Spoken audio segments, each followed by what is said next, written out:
Hello friends and welcome to your Spanish Corner. In this video, we are going to deal with one of the questions most frequently asked by Spanish students. As you will probably know, the English verb to be has two main translations in Spanish, ser and estar. Now, when should I use ser and when estar? Today we are going to learn that. So, let's get started.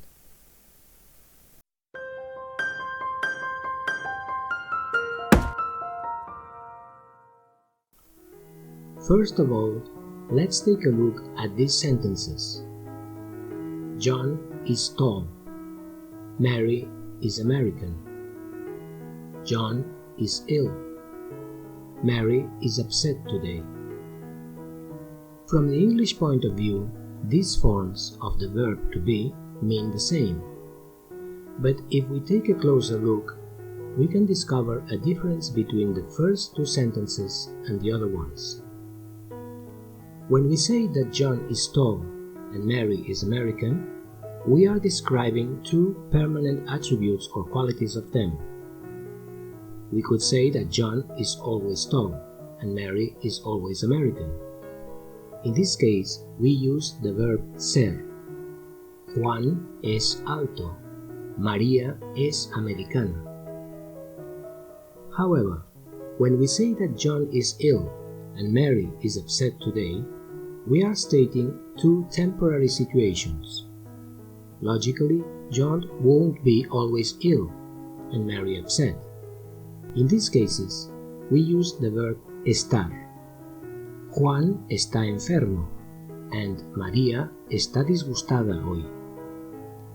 If we grasp this, we are halfway through the mastering of these two verbs. As a trick, we can use the question always. If the answer is yes, we use ser. If it's no, we use estar. Is John always tall? Yes. Verbo ser. Is Mary always upset? No. Verbo estar. However, this is not an infallible rule. Now we are going to list the usual categories in which we use ser and those in which we use estar. As we have seen, we use ser with physical characteristics and origin or nationality. Also with profession or occupation. She is a doctor. Ella es doctora. Date and time. Today is Tuesday. Hoy es martes. It's 1 o'clock. Es la una. And possession. This car is mine. Este coche es mío. Another use of ser is the passive voice. When we say the letter was written by Peter, in Spanish we'd say la carta fue escrita por Pedro. Fue is the past form of ser.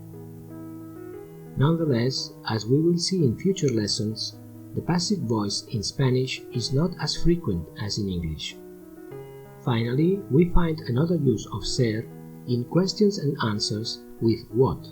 For example, what's this? ¿Qué es esto? This is. Esto es. Okay, so far the verb ser. Now let's see the most common uses of estar. If questions with what go with ser, questions with how and where are usually accompanied by the verb estar. How are you? ¿Cómo estás? Where is my pen? ¿Dónde está mi bolígrafo? So, we use estar to talk about momentary physical states or feelings, as well as locations. In case of a place, we always use estar, even if it's permanent. Example, Canada is in North America.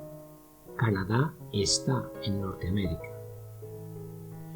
To conclude, we use estar to form continuous or progressive tenses. I am watching a video. Yo estoy viendo un video. She was dancing. Ella estaba bailando. Some words can be used with both SER and ESTAR. In that case, the meaning of the expression changes, but I think we should leave these cases for another lesson.